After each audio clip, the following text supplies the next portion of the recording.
Boa tarde a todos. Então, deixa eu começar retomando o que a gente estava discutindo na última aula, né? Em que a gente olhou o passeio aleatório simples em ZD. Então, em Z, cada sítio tem 2 vizinhos, escolhe um vizinho ao acaso, né, meio, muda para o vizinho. Em Z2 eu tenho 4 vizinhos, o sítio, a partícula, sei lá como você quiser pensar, quem passeia, né, o indivíduo escolhe um desses vizinhos ao acaso, são 4 vizinhos, com a mesma probabilidade, então, em Z3 você tem 6 vizinhos, etc. Né? Então, o passeio é esse. Em dimensão D, você tem 2D vizinhos, né? Ou seja, você está numa posição X, você pode ir para X mais ou menos EI, onde EI é o vetor canônico de vetor canônico unitário na direção I, né? Com probabilidade 1 sobre 2D. E o que nós vimos foi que tem uma mudança de comportamento quando você passa da dimensão 2 para 3. Né? Em dimensão 1 e em dimensão 2, o passeio é recorrente, no sentido que ele volta ao estado inicial uma vez e, portanto, infinitas vezes, né? Porque cada vez que ele volta, começa tudo de novo, né? E em dimensão 3, ele é transiente, né? Em que vai fazer um número finito de visitas ao estado. Tá? E isso, nós observamos isso, fazendo a conta mais simples possível, né? A coisa mais direta possível, que é fazendo a soma dessa série. O que é essa série? Ela simplesmente, né, você pega o número de visitas, xn igual a 0, né? 0 aqui significa a origem, né? O número de coordenadas não estou escrevendo, e isso aqui conta quantas vezes você visita o 0. E a gente está pegando o valor esperado disso quando eu começo no 0. Então, fica isso que está aqui. Né? Essa série aqui, obviamente, quando n é ímpar é 0, o termo da série, mas quando n é par, a gente calculou, né? É simples de calcular, em termos de contar caminhos, porque todos os caminhos de comprimento m têm a mesma probabilidade, né? Porque cada passo, todos os passos, cada vez que você faz um passo, todos entre os vizinhos, sempre a probabilidade é a mesma. Então, fazendo uma coisa de combinatória simples, que não importa tanto aqui, a gente viu que em dimensão 1 e 2, essa série dava infinito e divergente, em dimensão 3 dava convergente. Então, tem essa mudança de comportamento, que o passeio em dimensão 1 e 2, ele é recorrente, em dimensão 3 ou mais, ele vai ser transiente. A gente fez só para a dimensão 3, mas o mesmo argumento dá para qualquer dimensão. Né? Bom, então a gente fez isso da forma mais direta possível, foi fazendo essa conta. Eu quero agora mencionar uma outra forma de saber se a cadeia é recorrente ou transiente, para uma cadeia irredutível, né? Eu quero falar de um outro método que, de certa forma, também vai ser próximo de algo que a gente já viu, mas cuja demonstração completa eu não vou fazer, eu só vou explicar como é e vamos usar, tá? Não vou fazer porque tomar muito tempo, não dá para fazer todas as demonstrações. Eventualmente eu posso colocar em notas, mas não vou discutir aqui toda a demonstração, mas vou explicar e da onde vem E eu acho que fica bem claro. Então, eu tenho aqui, eu estou na situação de uma cadeia irredutível, e quero saber se ela é recorrente ou transiente. Né? Como a gente já sabe, se só tem uma classe de comunicação, porque ela é irredutível, então todos os estados têm o mesmo status, ou são todos recorrentes, ou são todos transientes. Uma cadeia, a nossa cadeia é infinita, senão a questão de transiente para uma cadeia redutível não se colocaria, tá? Então, nós vamos fazer algo que, de certa forma, tem a ver com coisas que já vimos, tá? E que é muito próximo da tentar chegar na definição de forma bem direta. Tá? Então, vamos fixar um estado J, vamos fixar aqui um estado J em S, e nosso objetivo é saber se J é recorrente ou transiente, porque todos os estados vão ter o mesmo status. Tá? Bom, e vamos fazer isso, né? Se você lembrar bem, deixa eu colocar aqui, eu acho que até que eu já coloquei, a definição de ser recorrente é essa aqui, né? O estado recorrente quando, saindo de J, eu volto a J com probabilidade 1. Então, mais J é o mínimo a primeira vez para N maior ou igual a 1 que eu estou em J. Transiente quando essa probabilidade é menor que 1, recordando a definição. Tá? Então, o meu objetivo é saber se isso aqui é 1 ou não. Tá? É isso que eu quero. Nós vamos olhar algo que é ligeiramente, um método que é ligeiramente diferente. Tá? Vamos fixar o J, meu objetivo é saber se a probabilidade saindo de J, que eu volte a J, tal mais J seja finito, é 1 ou não. E eu vou fazer a seguinte coisa, eu vou definir essa função alfa de I, para qualquer I, que não necessariamente igual a J, né? Para qualquer I, eu vou definir alfa de I como a probabilidade saindo de I de que xn seja igual a J para algum n maior ou igual a 0. Tá? Então, a diferença é que aqui eu botei 0 em vez de 1. Então, não tenho mais aqui a notação que a gente fixou. Obviamente, se I for diferente de J, não faz diferença se eu vou começar no 0 ou no 1. Tá? Porque se eu estou em I no tempo 0 e J não é I, eu não estou em J. Tá? Então, mas esse é mais conveniente pensar nessa função. Tá bom? Por algo que a gente já viu e que espero vai ficar claro daqui a pouquinho. Então, se eu defino essa função alfa, é a probabilidade saindo de I de visitar J num tempo finito, então, automaticamente, alfa de J é igual a 1, né? Porque no tempo n igual a 0, x0 é J. Então, alfa de J, por definição, é 1, tá? E todos os outros é menor ou igual a 1. Né? Você, pensando um pouquinho, você observa imediatamente o seguinte: se a cadeia for recorrente, então alfa de I tem que ser 1 para todo I. Por quê? Se você tivesse um I, que tal que tem uma probabilidade positiva de saindo de I não chegar em J, né? Então, quando você, como é irredutível, quando sai de I, você tem uma probabilidade positiva de chegar no J pela primeira vez, e daí você vai ter uma probabilidade positiva de não voltar ao I. Então, você teria uma probabilidade positiva, saindo de I, de não visitar I novamente. É fácil, esse argumento a gente já viu. Porque aqui eu falei visitar J, poderia ser visitar J sem visitar I no meio, se eu pego o caminho mais curto. Nós vimos isso no caso finito. Então, é bem simples da gente se convencer que se a cadeia for recorrente, para qualquer I, alfa de I tem que ser 1. Saindo de I, eu tenho que visitar J com probabilidade 1 num tempo finito. Tá? Isso vale para todo par I J. Se ela for recorrente, saio de um estado, eu vou visitar outro num tempo finito, com probabilidade 1. Porque ela é irredutível, né? Claro. Tá bom?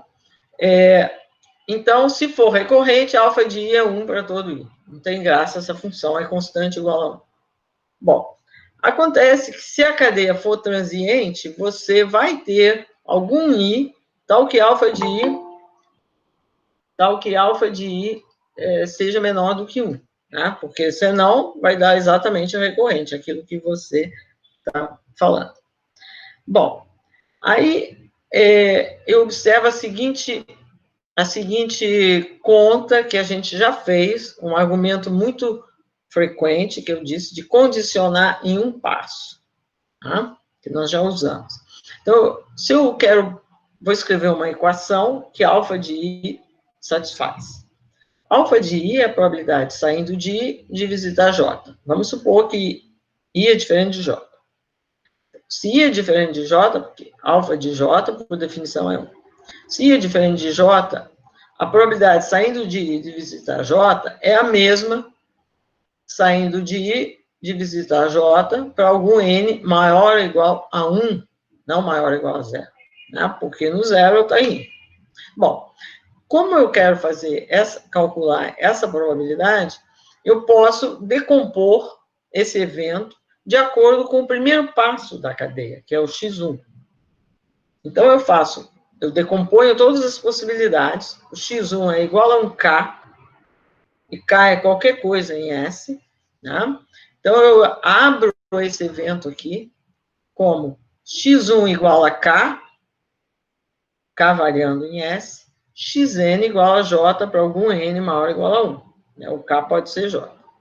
E, ao usar a propriedade de Markov no x1, eu vou ter exatamente isso aqui, né? P de IK é o meu primeiro passo, x1 igual a k, e depois eu começo em k e tenho que visitar j em algum n maior ou igual a 1. Aqui é 1 e aqui é n maior ou igual a 1, né? Certo? Porque eu estou decompondo esse evento.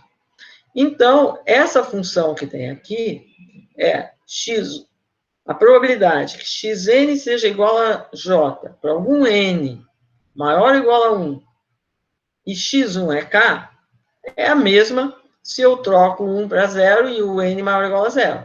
Né? Porque simplesmente é a cadeia homogênea no tempo, é homogênea, então não importa quem seja esse n. Eu estou aqui m, vamos dizer, é 1, eu estou indo de m para frente. Então, eu vou chamar aqui de 0, e aqui vai ficar xn igual a j para algum n maior ou igual a 0. Essas duas coisas são exatamente o mesmo. Tá? Então, na primeira etapa aqui, eu usei a propriedade de Markov, no fato que isso é igual a isso aqui, que é alfa de k, eu estou usando que a cadeia é homogênea no tempo. Nossas cadeias são todas homogêneas, só tem uma matriz. A passar do tempo n para o tempo n mais 1, as probabilidades são dadas sempre pela mesma matriz. Então, eu vejo que a minha alfa, ela satisfaz essa equação. É uma equação que a gente já viu aparecer quando nós falamos no problema da ruína do jogador.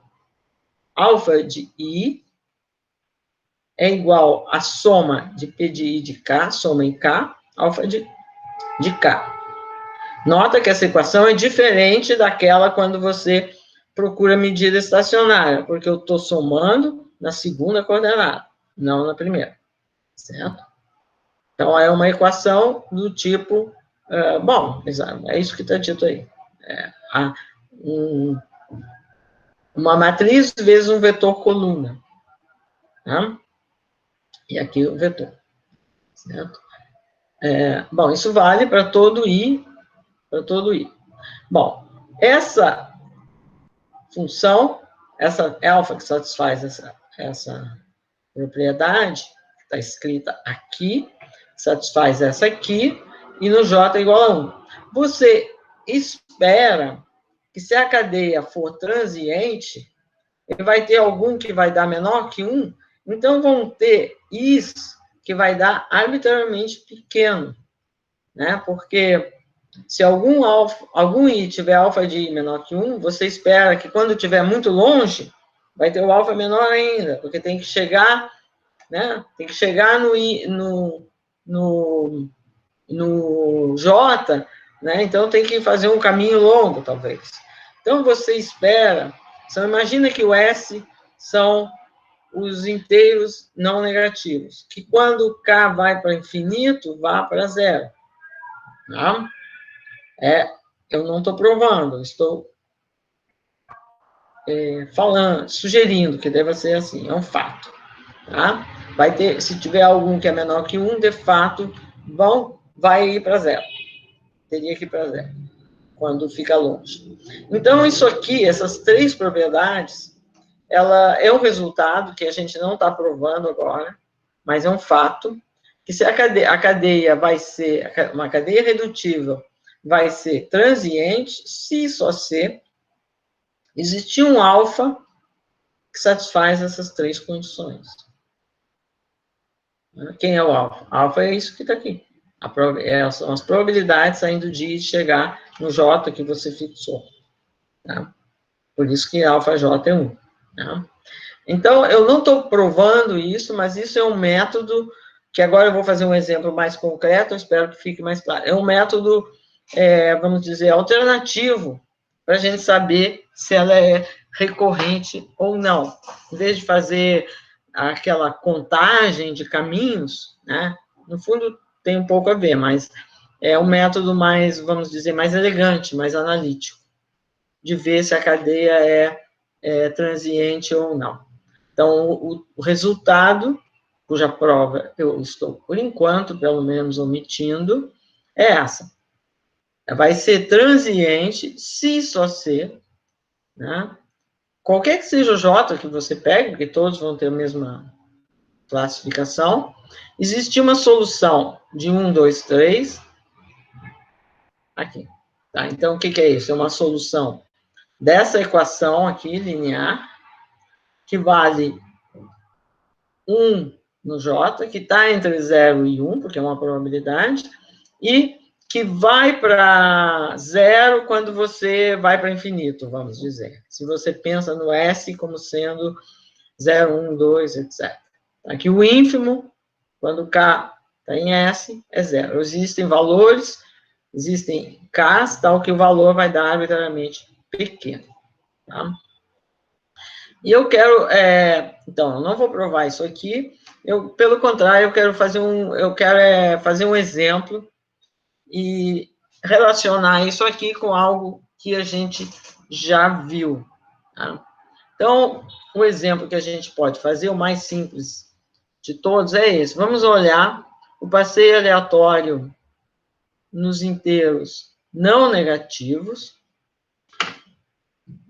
nos inteiros não negativos. Você dá um passo para a direita com probabilidade P, aqui, para a direita com probabilidade P, para a esquerda com probabilidade 1 menos P. Quando você estiver na fronteira, ela é parcialmente refletora, ou seja, ela vai para o 1 com probabilidade P, ou fica parado com probabilidade 1 menos P. Tá?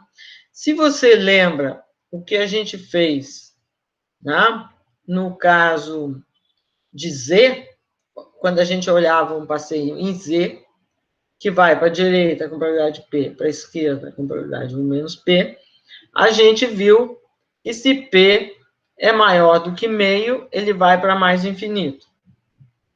Então, aqui eu não tenho menos infinito mais, mas é de esperar que se eu tenho P maior do que meio, esse também vai para mais infinito, porque ele tem uma parede no zero, né, que impede que ele vá para a parte negativa. Mas nada está impedindo, quando você olha aí, do 1 em diante, ele é exatamente a mesma coisa que o outro. Então, se o outro ia para infinito, você espera que esse também vá para infinito, se o P for maior que meio, né? E se o P é menor ou igual a meio, vamos dizer se P é menor que meio.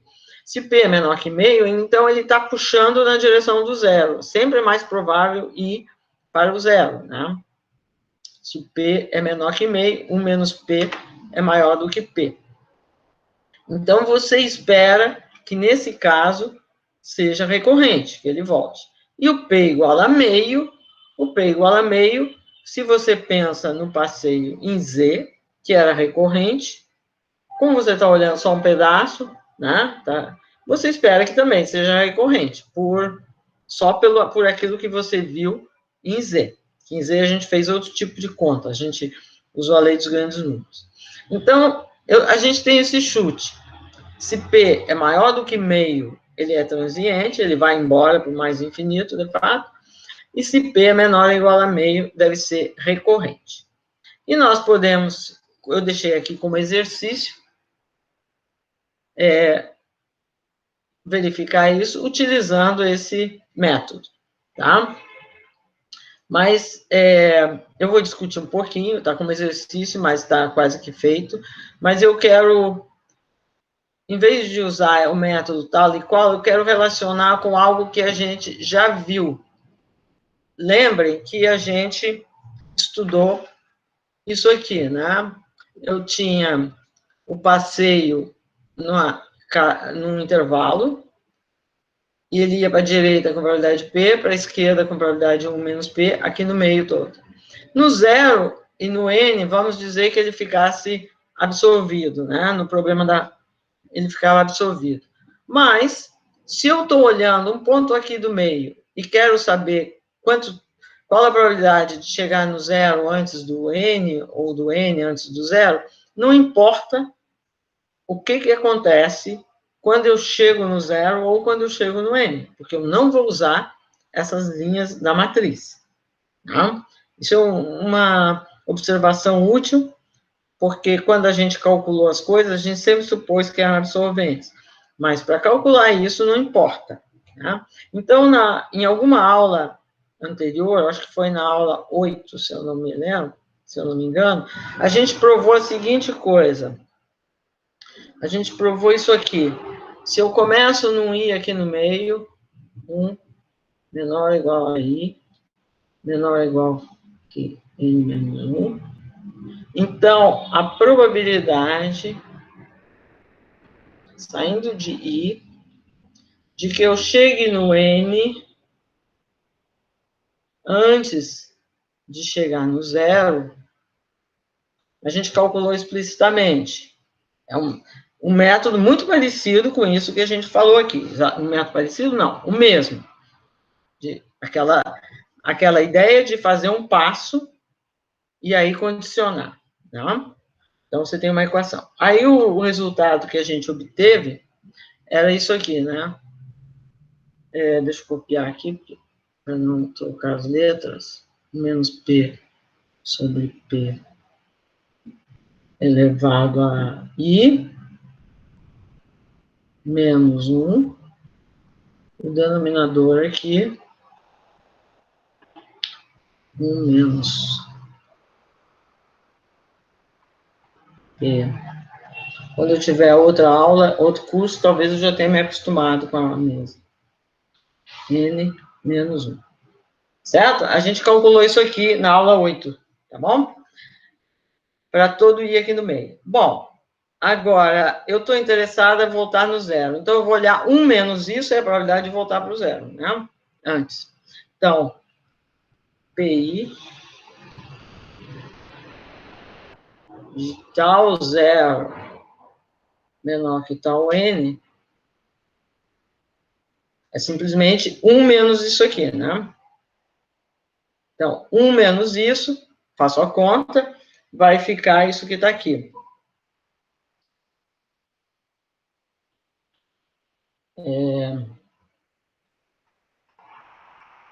1 menos P elevado a I, menos P sobre P elevado a N, sobre 1 menos P sobre P elevado a N. Tá? Vai ficar isso que está aqui. Deixa eu botar mais para cá, para não... Aqui.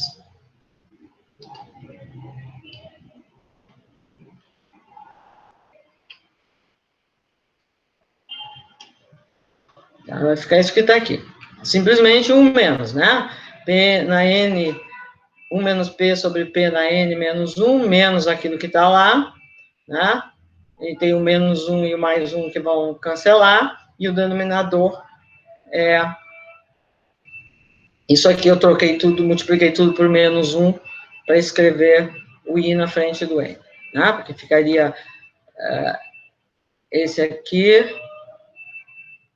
menos esse aqui menos esse. Multipliquei tudo por menos 1, ficou igual. Então, fica isso aqui, né? Tá bom. Até aí, tudo bem? Então, o que acontece agora? Então, isso aqui vale independentemente do que você coloque no zero. No zero pode ficar no zero com probabilidade de B, e para o 1 com probabilidade de B. Pode fazer qualquer coisa no zero. Zero pode mandar para o N, pode fazer qualquer coisa. As linhas da matriz correspondente ao estado zero e ao estado N não entram nesse jogo. E o motivo que não entram é porque aqui é tal N e tal zero. É a primeira vez. Tá? Sem o mais. Bom, agora o que acontece? Se você fixa o I está fixo. I fixo. Tá?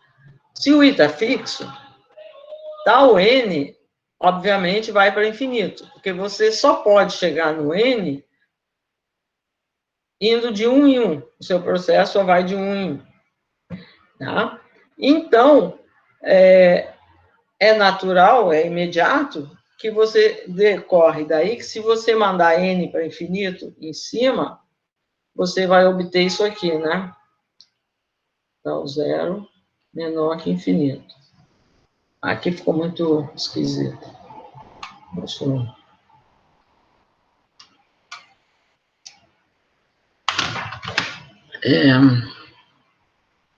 PI, né? PI, aqui é zero.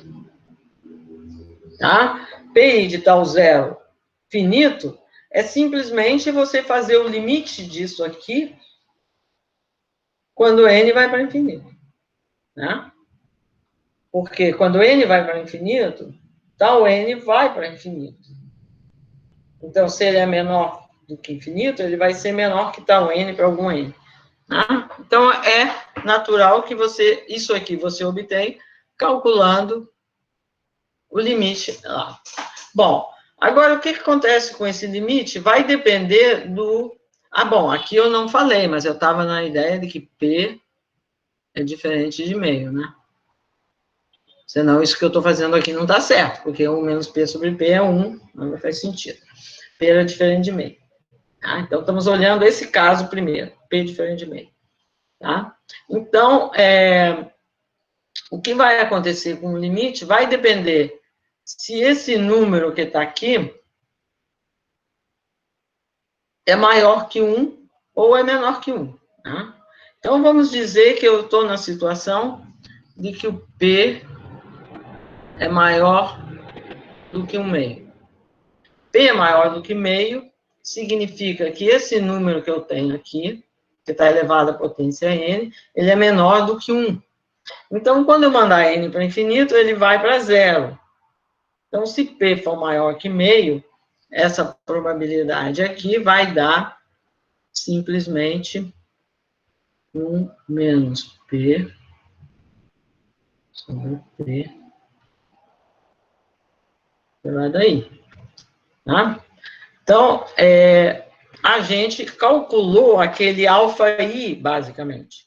Basicamente, não, calculou. Aquela probabilidade de que estávamos falando aqui. Tá? Então, em vez de... A gente não falou na equação, mas a gente não falou porque a gente já tinha falado quando resolvia... Onde é que está? Está aqui, né? Aqui. Né?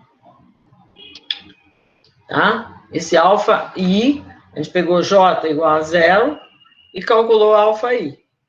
E a gente viu que alfa-i, nesse caso,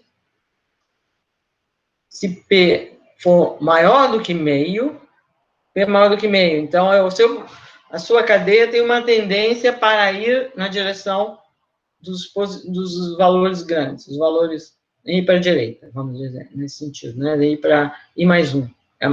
Então, ele tem uma tendência para ir para lá, e a probabilidade, então, de retornar é menor do que 1, e vai para 0 quando I vai para infinito. Então, a gente não só viu que tem aquela solução, mas a gente encontrou explicitamente, tá? Nesse caso, se o P é maior que meio. Se o P... Tá? E essa definição, esse valor aqui é bem intuitivo, né? Porque você pensa assim, o que isso aqui está dizendo é que a probabilidade, começando em 1, de chegar no 0 é 1 menos P sobre P. Começando no 2, para você chegar no 0, você tem que chegar no 1 primeiro. E depois do 1, tem que chegar no 0. E cada uma dessas é a mesma coisa, né? Porque do 2 chegar no 1 é o mesmo que do 1 chegar no 0. Porque é a primeira vez que você está chegando. Então, se é a primeira vez que eu estou chegando no 1, eu não vi aquilo que tem à esquerda daquele ponto. Então, esse valor aqui é super intuitivo, porque, né? Você tem que chegar no 0, você tem que chegar no I menos 1, depois do I menos 1 você tem que chegar no I menos 2, etc. Cada um deles vai dar 1 menos P, elevado a 1 menos P sobre P, e então vai dar isso aqui. Tá? Se o P for maior do que meio, desculpa, menor do que meio, o que acontece? P é menor do que meio. Eu olho aqui. Esse número, como P é menor do que meio, esse número que está aqui, 1 menos P é maior do que P. Então, esse número que está aqui, que eu estou fazendo a potência N dele, ele é um número, agora, maior do que 1. Então, esse número que está aqui, ele está indo para infinito. Mas esse número aparece aqui também. Né? Isso que está aí, eu posso escrever, obviamente, a mesma coisa que se eu escrever multiplicando tudo por menos 1. Né? Posso botar menos aqui, mais aqui, menos aqui. Não mudou nada. Né? Multipliquei tudo por menos 1. Então, aqui eu tenho x menos alguma coisa, e aqui eu tenho x menos outra coisa, e x é esse número que está aqui, e x está indo para infinito. Mas x, né, quando x vai para infinito, x menos a dividido por x menos b, limite, quando x vai para infinito, para mais infinito, é 1, né? Certo? Sei lá, se você quiser, L'Hopital, né? Lembrando o cálculo 1, é 1. Então, eu vejo que se P for menor do que meio, o valor é 1. Ou seja, o meu passeio é aquilo que eu sabia que ele deveria ser recorrente. P, I, de tal 0, se menor do que infinito, é 1. Certo? Se P é menor que meio. Sobrou o caso P igual a meio. Porque se P igual a meio, a fórmula não é essa, né? Se P igual a meio,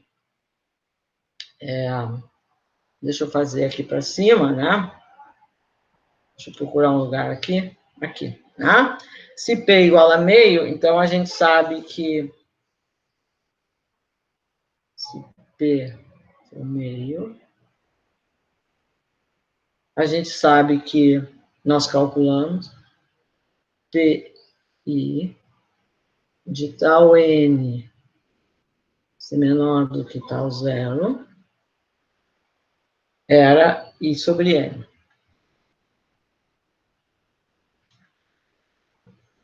Isso aqui para 1 menor ou igual a I, menor ou igual a N menos 1. Então, agora, como a gente está interessado no complementar, tal 0 se menor do que tal N, né? Fica 1 menos isso, fica N menos I dividido por N. Certo? que quando n vai para infinito, o que acontece com esse número aqui? O i está fixo e eu mando n para infinito. Vai para 1, né? Pelo mesmo motivo, porque eu tenho x menos a dividido por x menos b, só que b é 0. Então, vai para pi, o i fixo, de tal 0 menor do que infinito, é 1. O que bate com aquilo que a gente imaginava que tem que ser recorrente. Então, a gente fez, a gente não usou o método aquele, a gente simplesmente calculou explicitamente as probabilidades, porque nós já tínhamos feito essa conta aqui. Né? E como tal n está indo para infinito, se eu começo em algum lugar, porque a minha cadeia vai de 1 em 1, a gente simplesmente lançou mão daquilo que nós já tínhamos visto. Então, com isso, a gente verificou, deixa eu voltar aqui às notas, a gente verificou isso aqui, né? Se eu estou olhando esse passeio em 0, 1, 2, em que do i eu passo para o i mais 1 com probabilidade p, e para i menos 1 com probabilidade 1 menos p, para todo i maior ou igual a 1, e quando eu estou na fronteira, eu fico parado com uma certa probabilidade e vou para 1 com outra probabilidade. Né? O que acontece aqui não importa exatamente o valor, P não é tão assim importante, o que é importante é que é irredutível, então eu tenho que ir para 1 com alguma probabilidade positiva. Né? Então, a gente mostrou que se P for maior do que meio, é transiente. Se eu começo em algum estado, pode ser no 1, a probabilidade de chegar no 0 é menor do que 1. E se P for menor ou igual a meio, que ele está puxando na direção do 0, então ele é recorrente. Tá? Foi isso que a gente provou. E só para vocês exercitarem mais o mesmo método que nos levou a esse cálculo que eu trouxe aqui da aula 8, eu digo para vocês verificarem, fazerem novamente, usando esse método que está aqui. Então, o que você tem que fazer? É a mesma coisa que a gente fez antes, só que agora não tem a segunda fronteira.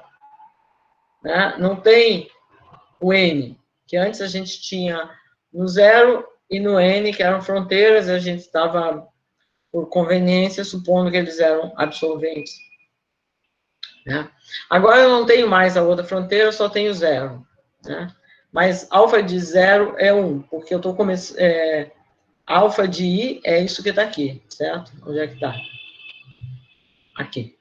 Tá? Então, alfa de 0, se o j for 0, é 1, por definição. Tá? Então, aquela equação ali do método, ela se resume no seguinte, alfa de 0 é 1, alfa de i, eu tenho duas possibilidades, né? Ou eu vou para a direita, é p, e alfa de i mais 1, ou eu vou para a esquerda, alfa de i menos 1, para i maior ou igual a 1. Então, isso aqui é aquela mesma equação que a gente já usou antes, só que agora eu só tenho uma fronteira.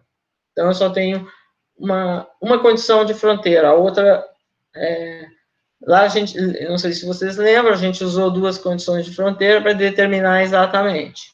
Tá? Mas eu só tenho uma aqui. Tá? Mas, então, eu quero que você veja que se P é maior que meio, né, você tem uma solução disso aqui que vai satisfazer isso, que alfa de i vai para 0 quando i vai para infinito.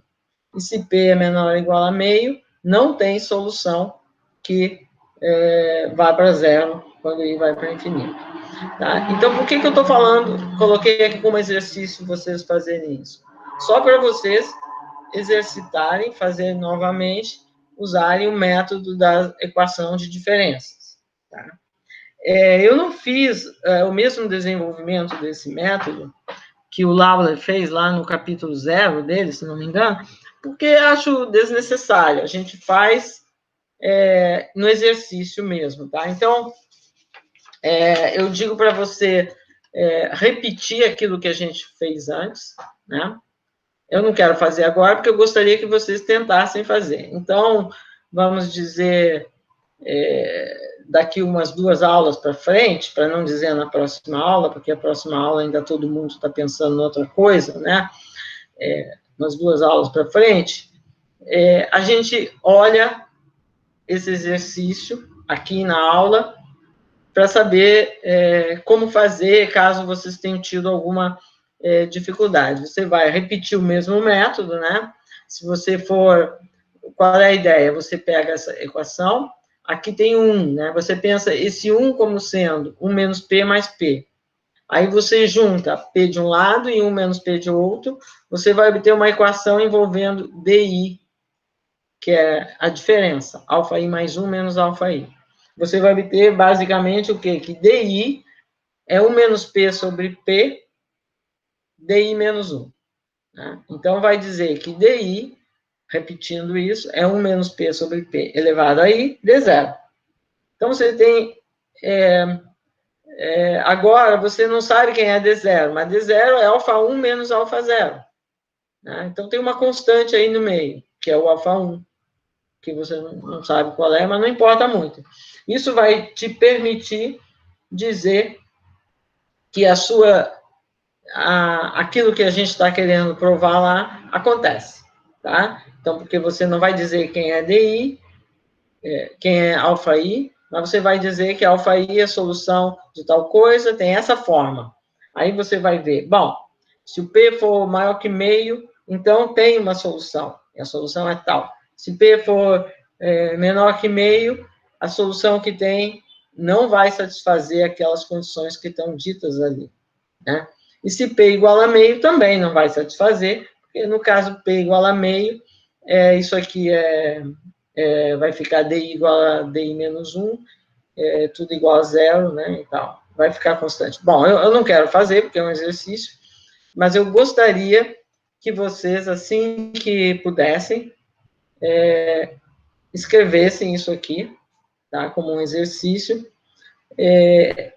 porque simplesmente vai refazer aquilo que a gente fez no caso finito, da equação de diferença, com uma sutileza a mais. E aí, depois que vocês, vamos dizer, segunda-feira, para dar um tempo, né?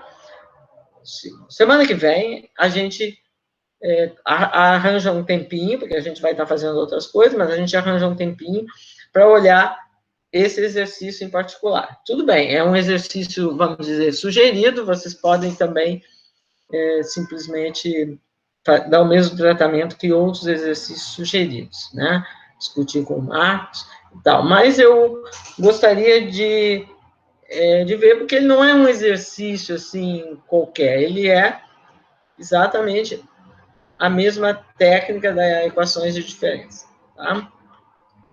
Então, não quero fazer agora, porque senão não adianta nada, eu só vou fazer as contas aqui e não vai ser útil.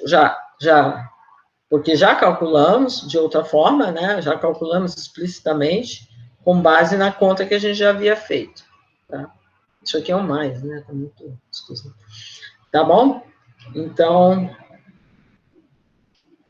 tá? Então, consequência, o que a gente sabe por enquanto sobre essa cadeia é aquilo mais ou menos óbvio, né? Se P é menor ou igual a meio, é recorrente, se P é maior que meio, é transiente. Por enquanto, a gente sabe isso. Tá? O que eu vou ficar devendo é a prova rigorosa desse fato. Não quero, acho que não vale a pena, às vezes, gastar tempo fazendo todas as provas de algo que dá para entender de outra forma. Tá bom? Tudo bem? Se vocês tiverem alguma pergunta sobre isso, porque eu vou mudar de exemplo agora.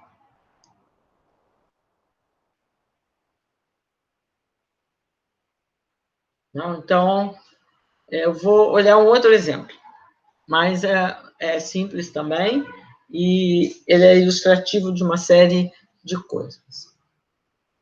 Então, esse exemplo agora vai ser bem diferente do anterior, que o anterior eu dou um passo para a direita ou um passo para a esquerda. Eu ando sempre entre os vizinhos.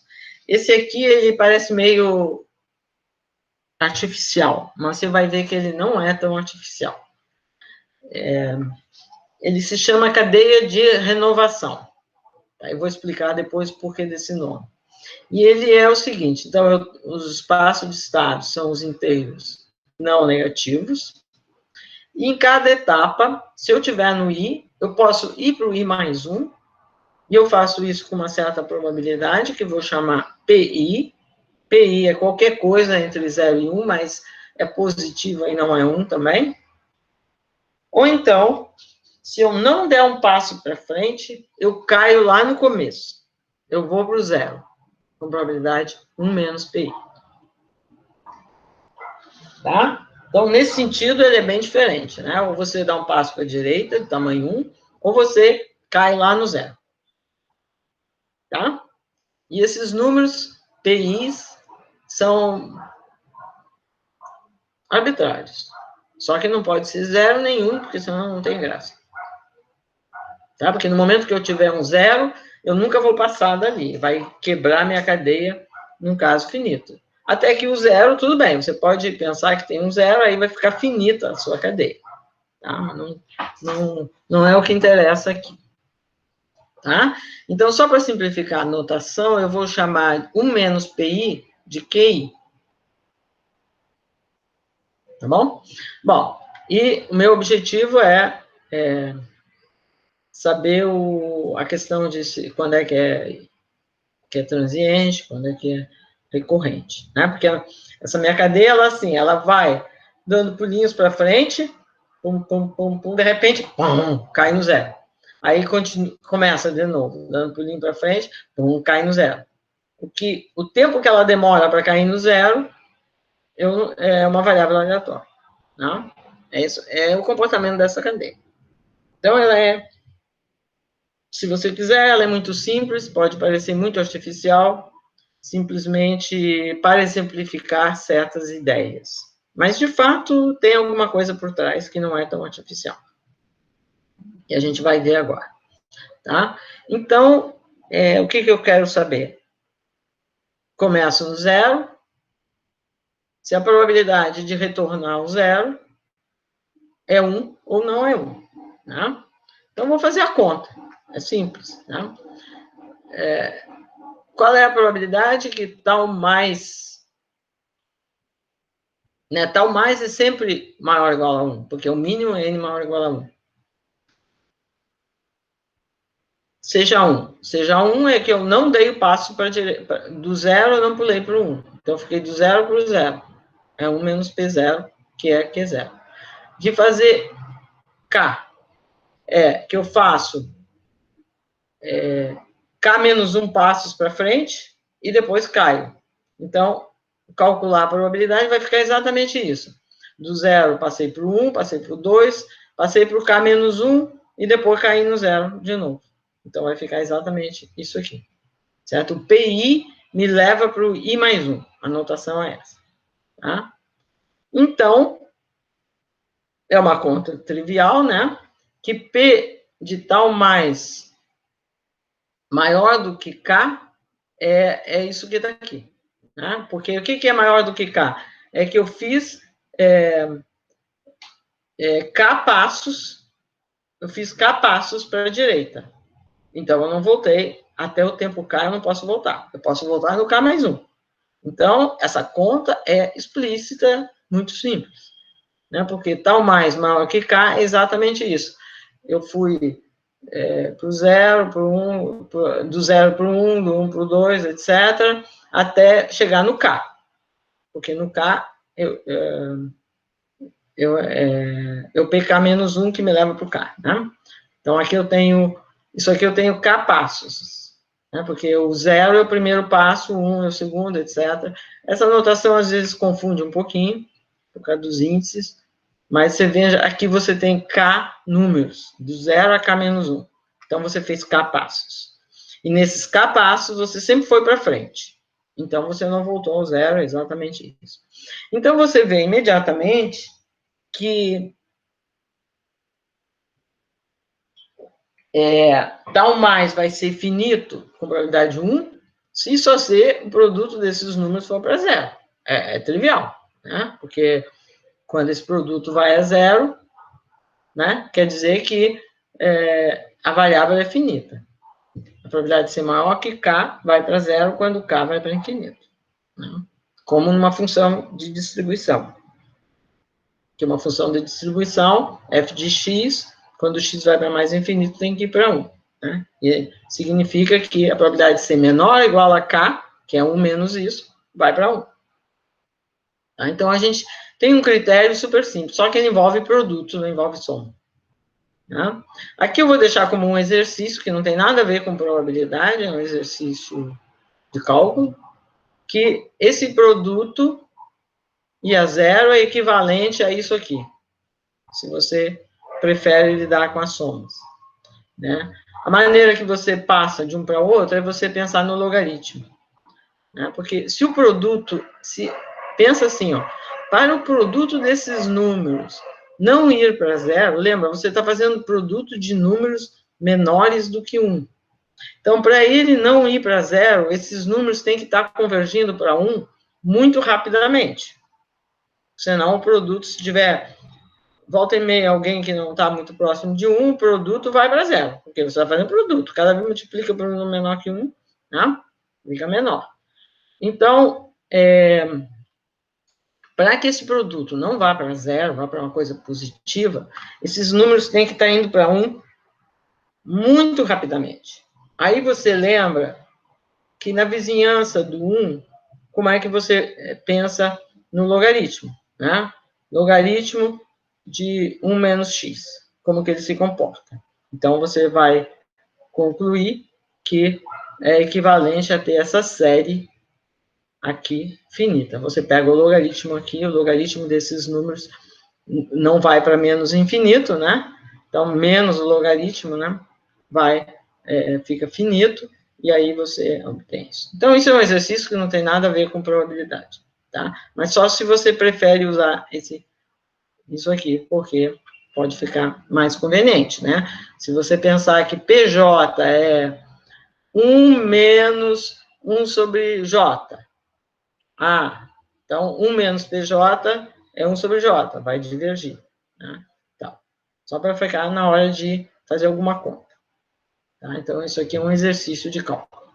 Bom, agora, então a gente viu que com probabilidade 1 viu um critério muito simples para que seja recorrente, né? Que o tempo de retorno ao zero seja finito. Probabilidade 1. Bom, a gente já falou várias vezes aqui de como calcular o valor esperado de uma variável que toma valores inteiros não negativos. Então, se você aplica, né, o valor esperado dessa variável é a soma, n variando de 1 a infinito, da probabilidade de ser maior ou igual a n. Né? A probabilidade de ser maior ou igual a 1 é 1, a probabilidade de ser maior ou igual a 2 é P0, a probabilidade de ser maior ou igual a 3 é P0, P1, maior ou igual a 4, etc, etc. Vai ficar a soma dessa série. Essa soma vai ser finita, se só ser, aqui está faltando o termo com n igual a 0, que seria o termo 1 aqui, né? Não importa. Se essa série convergir. Né? E você sabe muito bem que eu posso ter números, né, que é fácil de você imaginar que eu posso ter esses números indo a zero, porém a série divergente. Né? Dá para você acreditar nisso, porque você sabe, eu posso ter uma série, o termo converge a zero, porém não converge a zero muito rapidamente, a série diverge, tipo 1 sobre n. Né? Se esse produto aqui ficar do jeito 1 sobre n, né? Então, ele vai a zero, porém a série não converge. Então, o que nós estamos vendo aqui, através desse exemplo, é que é possível você ter que o tempo de retorno é finito, porém, o valor esperado dele é infinito. Né? Isso é algo que não acontecia com as cadeias finitas. Na cadeia finita, né? Se ele se comunicava, se você podia retornar, não era transiente, o tempo de retorno tinha uma cauda que decaía geometricamente. Então, o valor esperado era finito, a gente usou isso para construir, para achar a distribuição estacionária, ver a relação entre o tempo de retorno e a distribuição estacionária, né? Uma coisa importante. Agora, isso não é verdade mais. Então, esse exemplo aqui, a gente pode pensar nele agora como uma coisa muito artificial, que a Eulália colocou aqui, só para a gente ver que é possível eu ter retorna num tempo finito, porém, esse tempo tem valor esperado infinito. Eu deixo para você ver exemplos de P's que vão satisfazer isso, não é nada difícil, você vai imaginar que é possível, né? Mas agora vai ficar mais claro, eu acho, quando eu disser um pouco mais, né? Então, o que eu queria ver agora é por que a gente chama essa cadeia de cadeia da renovação, né? Processos de renovação vão entrar nesse curso mais tarde, né? E essa cadeia tem a ver com esses processos de renovação. Tá? Ela é um exemplo simples, muito simples, porque é tempo discreto, mas tem a ver com esse processo de renovação, que é uma classe importante de processos nas aplicações. Tá? Então, eu quero agora tentar explicar, pelo menos, o porquê que a gente chama essa cadeia, parece um pouquinho artificial, de cadeia de renovação. Então, a cadeia é essa. Eu vou de I para I mais 1, ou do I para o 0. Eu retorno ao estado inicial. Aí, estou sempre assim, eu vou subindo um por um, lá pelas tantas, levo o tombo e caio no 0. Certo? Tá bom? Essa é a ideia desse meu processo. Tá? Bom, vamos pensar numa coisa prática que tem a ver com isso. Então, você imagina a seguinte situação. Você tem lâmpadas, né? Você tem lâmpadas. E vamos dizer que essas lâmpadas têm um tempo de duração que seja uma variável aleatória. Né? E você, todo dia, alguém, ou todo dia, ou toda semana, não importa muito aqui, eu só estou querendo dar ideia, né? Mas com uma certa periodicidade, alguém vem ver se a lâmpada ou a peça ainda está funcionando. Se ela não estiver funcionando, ela é imediatamente trocada por outra. E todas essas lâmpadas ou essas peças, têm como tempo de vida uma variável aleatória, e vamos supor que essas variáveis são I e D. Elas todas têm o mesmo fabricante, mesmo lote. Então, vamos pensar assim, tá? Então, você imagina isso. O 1, o 2, etc., são variáveis aleatórias, I e D, tomam valores nos inteiros positivos. 1, 2, 3, etc. Tá? Claro, eu estou fazendo uma coisa a tempo discreto, ela não é tão precisa, né? Mas é assim na prática mesmo. Tá? Então, você pode pensar que o I é o tempo de vida da peça, da iésima peça, mas talvez não é bem o tempo de vida, é o tempo em que a peça vai ser substituída. Porque poderia ser que ela foi substituída entre um teste, que vai testar a cada semana, né? E pode ser que ela falhou no meio, e você não sabe quando que ela falhou. Então, é um tempo de vida que a gente está usando nesse modelo, mas ele poderia não ser bem o tempo de vida. Né? Você vai testar uma vez por dia e quando não funcionar mais, você troca. Aí você não sabe se ela pifou meio minuto antes de você testar ou ela pifou 10 horas antes. Mas é irrelevante para o nosso modelo, para o que a gente quer fazer, tá? Então, talvez, em vez de dizer tempo de vida, pelo que eu vou fazer aqui depois, você vai ver que talvez eu deveria ter dito o tempo em que você vai substituir, mas eu estou chamando o tempo de vida, o tempo em que até substituir, né? O tempo de utilização, se você quiser, tá? Poderia já ter pifado e ainda estava lá sendo utilizado, tá bom? Então, é isso aqui. E, em cada momento, em cada unidade de tempo, que podemos pensar que é a cada dia, ou cada semana, depende do modelo, eu vou ver a idade da peça que eu tenho. Tá? A idade. Quanto tempo faz desde a última renovação, desde a última vez que eu troquei. Tá? Então, eu começo aqui. Então, deixa eu dizer assim, vamos chamar R0, R1, Rn, as somas dessas variáveis, somas parciais. R0 é 0, R1, R2 é o 1 mais o 2. Então, o que são os R's? Vão ser os momentos em que eu vou substituir a peça. Tempo. O R0 é o tempo inicial, o R1 é o tempo da primeira substituição. Que a minha peça pifou, o 1 eu substituo. Ela pifou, não sei bem quando, entre 1 menos 1 e 1, não sei, não importa muito. Ela pifou, eu substituo, tá bom? Ou então você pensa que é imediato. E o Rn, então, é o tempo da enésima renovação, quando eu troco a peça pela N vezes. Tá? Então, a idade é assim, né? Aqui eu coloquei uma pecinha nova, ela aqui tem 1 dia, aqui tem 2 dias, aqui tem 3 dias. No 4º dia eu precisei trocar. Então, a minha peça passou a ser novinha, 0. Aí tem 1, 2, 2. No 3º dia dessa eu precisei trocar. Então, né? Aí comecei com outra novinha, etc, etc. Então, você vê aqui, entre o que está lá em cima e o que vem para o 0, tem um passo 1, que é exatamente, tá, quando eu preciso trocar. Tá? Então, o meu processo é simplesmente isso. Ele vai subindo linearmente, 1 por 1, lá pelas tantas, ele cai. Aí vai subindo e cai. Quando que ele cai? Bom, já está dito. Esse tempo aqui é o 1, o outro é o 2, o outro é o 3, o 4. Né? Então, eu estou chamando de UI o tempo de vida, mas talvez o tempo de utilização seria, sei lá, UI menos 1. Não importa muito, né? O nome, tá? Mas o UI, para mim, é o tempo entre substituições, tá? R1 é o 1.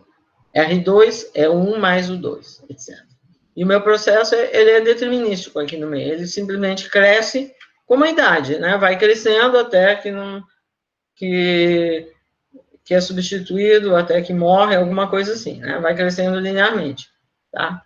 Vai crescendo como o tempo, é a passagem do tempo, tá bom? Então, é fácil da gente ver, mas eu vou argumentar um pouco, que Xn, que é essa idade, ela é uma cadeia de Markov. Desse tipo que a gente falou aí, porque é óbvio, né? Ela pode ir para frente ou pode cair para o 0. Pode ir para frente ou pode cair para o 0. Dá para frente um passo ou cair para o 0. Né? Agora, com que probabilidade ela vai para frente? Bom, se ela está na altura I, é porque o U é maior do que I. Né? Porque aqui, vê, né? O R é quando eu troco, o R é o U. Então, a idade é um menor. Né? No 1 eu já troquei. Nos U's, na soma dos U's, ela é 0. Por isso que eu digo que eu chamar de tempo de vida é um pouquinho... Pode não ser muito preciso, né? Talvez eu deveria chamar o tempo de vida sendo U menos 1. Tá? Mas não importa. Mas é que... Porque os U's são sempre maiores ou iguais a 1. Né? E se durou menos de 1, nem aparece. Como aqui, né? Aqui, por exemplo, o meu desenho ficou meio esquisito, que eu fiz um intervalo maior, mas era para ser do mesmo tamanho, 1. Né? Se foi 1, ele nem decolou, porque foi substituída, no dia seguinte já tinha falhado de novo, teve que substituir de novo. Tá? Então, nem nem ficou 2 dias seguidos com uma peça nova, foi um problema sério que 2 falharam logo, não? Uma coisa assim. Então, você vê imediatamente que a probabilidade de dar um passo para a direita, aquele PI, ele é o seguinte, dado que é maior que I, a probabilidade de ser maior que I mais 1. Isso aqui é a probabilidade condicional, é o PI. É a razão das 2 probabilidades. Tá? Certo? Porque se eu estou aqui, a probabilidade de passar para lá é que seja maior do que I mais 1. Mas eu já estou aqui, dado que é maior que I. Porque a minha altura é U. Tá? Então, você verifica que essa é a nossa cadeia, com PI sendo isso. Então, dada qualquer variável aleatória U, tomando valores 1, 2, etc., você pode pensar no PI isso aqui. É claro, se a U for limitada, né, aí vai ter PIs igual a 0 a partir de um certo momento. Significa que você não deveria considerar isso aqui como espaço de estados, mas deveria considerar um pedaço só. Então, como eu estou querendo que seja infinito, estou pensando que isso aqui é sempre positivo, vamos pensar. Mas não importa. Se não for positivo, só que a sua cadeia deixa de ter esse espaço de estados, passa a ter espaço de estados de 1 até alguma coisa aqui, enquanto for positivo, né? O último PI, o último I mais 1, que I é positivo. PI é positivo. Porque PI me leva para o I mais 1, tá? A notação está aqui, tá? PI me leva para o I mais 1. Tá bom?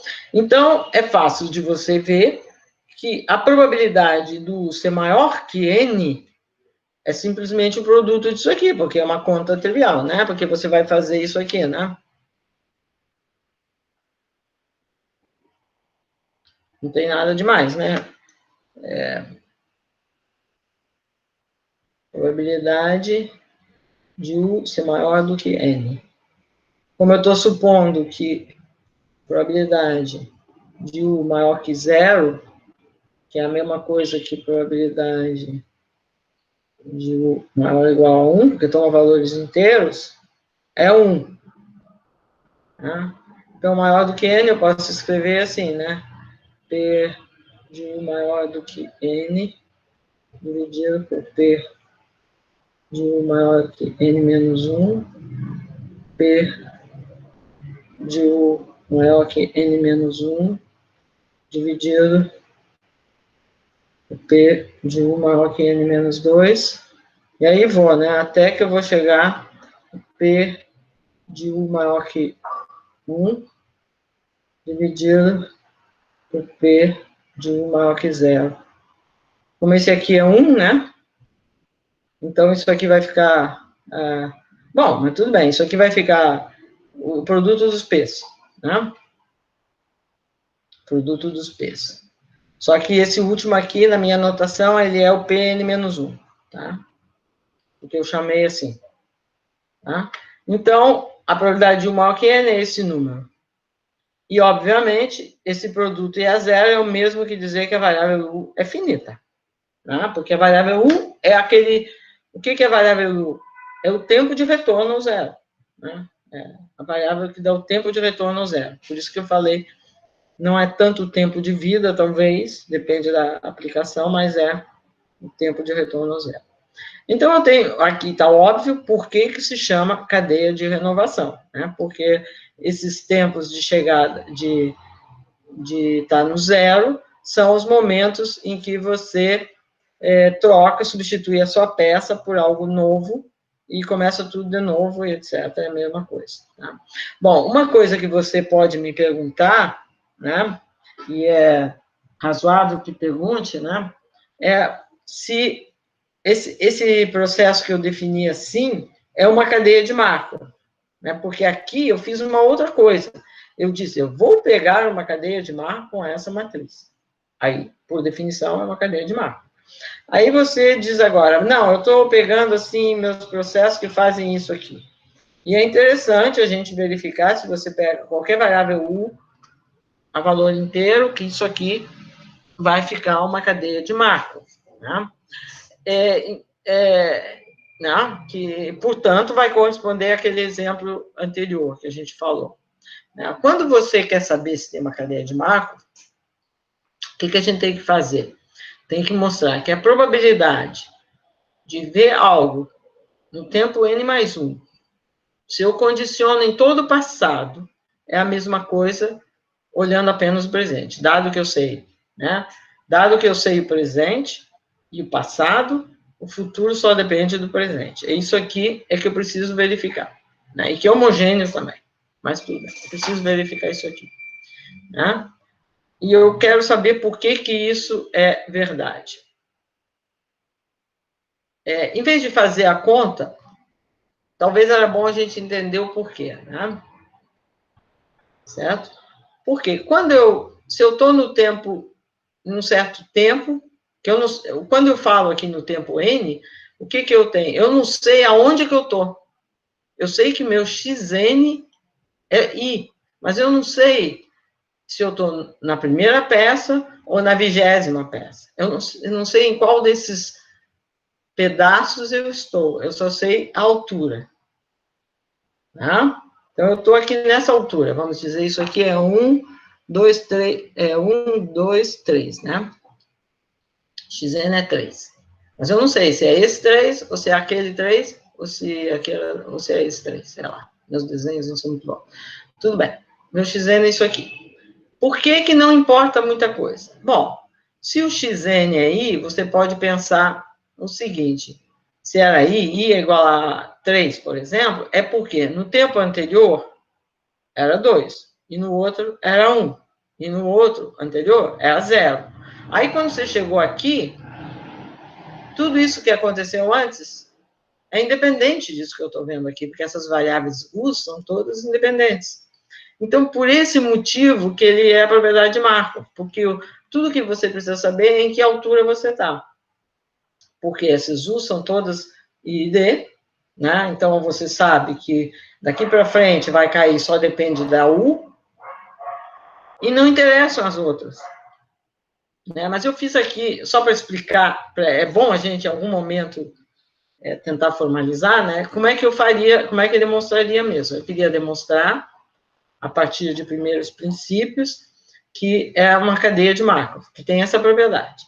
Xn mais 1 igual a J, dado Xn igual a I, dado todo um passado, que não importa muito, aqui é igual a Xn igual a I.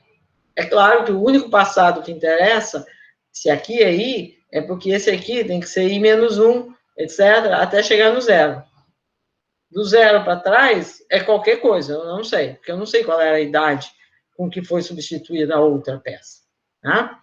Mas então, para tentar fazer essa conta, o que a gente pode fazer? A gente pode pensar, vamos ver quantas peças eu estou. Né? Então, eu vou decompor, vou chamar de RK a soma das K primeiras. Então, RK é o tempo da késima renovação. Então, N é o número de renovações que eu tenho até o tempo N, é uma variável aleatória. N vai ser K, se eu tiver entre o RK e o RK mais 1, certo? Então, aqui é 0, entre R0 e R1. Aqui ele é 1, que aqui não teve nenhuma renovação ainda. Aqui teve uma. Aqui nesse pedaço é 2, etc, etc. E quantas vezes foi o 0? Tá?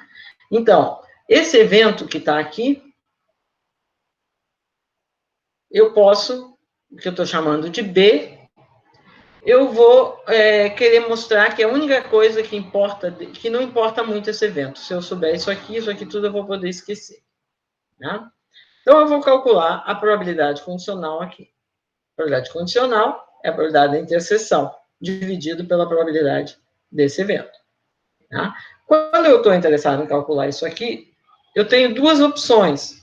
Se o xn é i, no n mais 1 eu só tenho duas opções. Ou é i mais 1, ou é 0.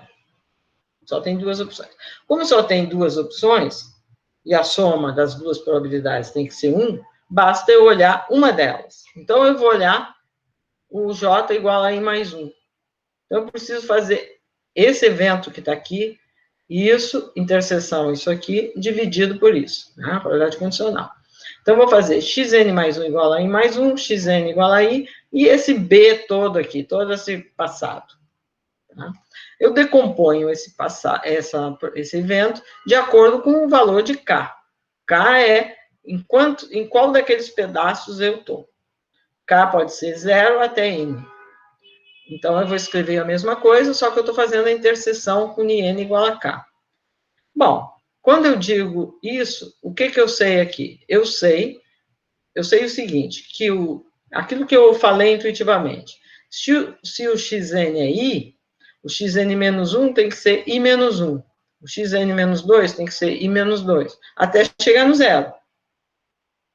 Né? Porque é assim que ela evolui. Do zero em diante, eu não sei, é o resto ainda. Né? Do zero em diante, é isso que está aqui. Só que, como está acontecendo no n menos i, o pedaço que eu não falei é esse d que eu chamei aqui. Só que esse d, ele vem, bom, das outras renovações, né? Então, o meu evento que está aqui, eu posso escrever assim, tá? Porque quando eu digo que n é k e que estava no i, é porque o rk aconteceu no n menos i, né? Porque exatamente esse cara aqui, n era k, então é porque essa passagem pelo zero era o que eu chamava de rk. Então vai ficar isso que está aqui. Tá? E agora o que importa? O importa é que os r's, os u's são todos independentes. Então, o rk é independente do k mais 1. Né? O rk é aqui, tem a ver com esses tempos. E o k mais 1 é esse pedaço. É totalmente independente. Então, aqui vai fatorar as coisas, vão separar. Esse aqui vai separar do passado. Vai ficar assim. Quando eu fizer só esse denominador aqui, que é xn igual a i, vai acontecer a mesma coisa. Vai separar o primeiro e do resto. Essa parte aqui vai cancelar, porque ela é a mesma ali no numerador e no denominador, porque eu estou calculando a probabilidade condicional. Então, a interseção dividindo por essa probabilidade. Né? Eu sei que olhando assim parece uma coisa complicada, mas você tem que pensar que não é complicado, porque eu só estou para explicar, não é uma coisa que eu vá ficar cobrando de vocês. Tá? Mas o que eu estou querendo dizer, por que é marcoviano? Porque se eu estou aqui no I, eu já sei todo esse pedaço da determinístico. E o que vem antes é independente. Então, por isso que se eu estou no xn igual a i, não importa para mim em qual pedaço que eu estou. Né? Porque as variáveis são todas independentes, identicamente distribuídas, não importa. Se eu disser que xn é 3, não importa em qual peça está sendo usada. Estou usando uma peça que já durou 3 unidades de tempo. E o tempo que sobra, bom, depende dessa probabilidade condicional aqui, né? Dado de sobreviver até 4, dado que sobreviveu pelo menos 3, etc. E assim vai, tá? Então, esse é o motivo pelo qual a gente chama esse processo de um processo de renovação, e a coisa que a gente quis demonstrar com ele, primeiro porque ele vai entrar depois de uma forma mais sofisticada, mas a coisa que eu quis demonstrar com esse exemplo é que você pode ter valor esperado do tempo de retorno infinito sem mais o tempo ser finito. Porque o tempo de retorno aqui nada mais é do que o U. E o U é qualquer variável que você queira, praticamente. Então, você está cansado de saber que você tem variáveis aleatórias que são finitas e que tem valor esperado infinito. Você pode pegar uma U aqui, qualquer coisa com essa característica, que tenha valor esperado infinito, né? Quando ela tiver valor, porque o U é que te dá o retorno à origem, né? A gente está vendo aqui. Eu retorno à origem com uma distribuição dessa variável U que eu comecei. Né? Então, tá automático. Eu fiz para que acontecesse isso. Então, U é qualquer variável que você queira, você pode colocar aí e vai acontecer isso. tá? Mas a lição que a gente tem que a gente pega aqui é essa. É possível, para uma cadeia infinita, ser recorrente, porém, o tempo de retorno ter um valor esperado infinito, tá? Então, isso a gente vai querer explorar um pouco mais na próxima aula, mas deixa eu só dizer aqui qual é a definição, então, que a gente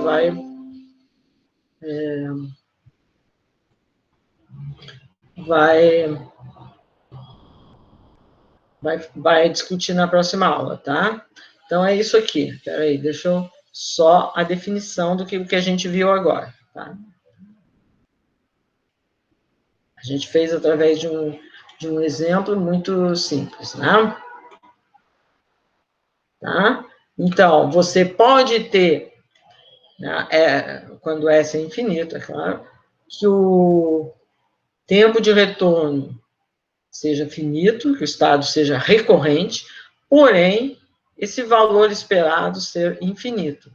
E a gente já sabe que esse valor esperado é uma coisa muito importante, porque é o que tinha a ver com a distribuição estacionária, né, quando a gente construiu para cadeias finitas. Então, alguma coisa tem a ver com distribuição estacionária, isso, porque é exatamente aquilo que na cadeia finita era usado para definir uma distribuição de probabilidade estacionária. Tá? Então, na próxima aula a gente vai explorar isso, tá? Mas tem um nome, então, tá? Essa coisa tem um nome. Quando eu tiver recorrente, mas esse valor esperado é infinito, o estado é chamado recorrente nulo. Tá? Esse nome é muito chato, porque a pessoa diz, por que esse nulo? Não está claro por quê, mas tem um motivo. Tá? E quando ele for finito, é recorrente positivo.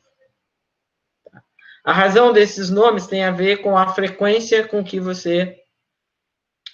com o que vai acontecer com a probabilidade de retornar no tempo N, PN, tá? Por isso esse nome. Mas esquece uma justificativa do nome, pensa simplesmente, tem dois tipos, né? Então, tem a situação em que isso é recorrente, porém o valor esperado é infinito. E o outro caso em que o valor esperado é finito, automaticamente a variável é finita. Então, isso vai gerar uma situação diferente na cadeia infinita, né, porque é algo que não acontecia quando S era finito, e a gente vai explorar isso na próxima aula. Então, eu penso que eu vou gastar 2 aulas mais, mas talvez eu precisasse de 3 mais, para fazer para terminar, porque a gente vai estudar cadeias de ramificação, que é um exemplo importante, e uma aula só para cadeias de ramificação pode ser meio pouco. Mas eu acho que na próxima aula eu faço isso e começo a falar de cadeia de renovação, tá? Eu vou entrar, vai ser como aula 13, mas vou começar na próxima aula, para que não fique muito apertado cadeia de renovação, uma aula só é meio pouco, tá? De renovação, não, desculpa, ramificação, tá? E aí a gente, porque o tempo, de acordo com o planejamento que eu fiz, é o tempo que eu disponho para esse tópico, né? Porque contando o número de aulas que tem, o que eu tenho que fazer pela frente, mais ou menos vai ser isso. Então, eu vou parar a gravação e aí a gente pode discutir, tá bom?